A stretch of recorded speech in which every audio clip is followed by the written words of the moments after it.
রাষ্ট্রপতি উনি ওনার অসুস্থজনিত কারণ দেখিয়ে উনি পদত্যাগ করেছেন। আমরা এটাই দেখলাম ওই চিঠিতে, আপনারাও নিশ্চয়ই দেখেছেন যে উনি নিজে অসুস্থ ছিলেন, উনি কিন্তু বিদেশে চিকিৎসা করতে গিয়েছেন, এটাও প্রমাণিত। সো উনি অসুস্থজনিত কারণে যদি একজন রাষ্ট্রপতি পদত্যাগ করেন, এখানে আমাদের গণতান্ত্রিক ভাষায় কিছুই বলার নেই।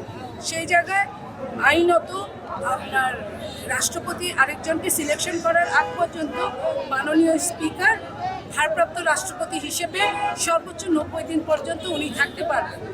এর মধ্যে একজন রাষ্ট্রপতিকে সিলেক্ট করে যেভাবে যে আইনে সিলেক্ট করা হয়, সেই আইনে সিলেক্ট করে তাকে রাষ্ট্রপতি ভোট শব্দ দিবেন, এটাই আমরা আশা করি, বিশ্বাস করি এই সরকারের কাছে।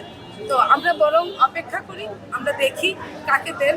অনেকের নামই শোনা যাচ্ছে, আপনারাও শুনছেন, আমিও শুনছি, আমিও পড়ছি, দেখছি বিভিন্ন সোশ্যাল মিডিয়ায় এবং বিভিন্নভাবে পত্রিকাগুলোতে। তো আমরা অপেক্ষা করি, তখন পর্যন্ত সম্ভাব্য নামগুলো থেকেই নিশ্চয়ই একজন হবেন। সেটা পলিটিক্যাল হতে পারেন, সেটা পলিটিক্যালের বাইরে হতে পারেন, সেটা রাষ্ট্রীয় যন্ত্র, আপনার সরকারের যন্ত্র, ওনারাই ঠিক করবেন কাকে দিলে ভালো।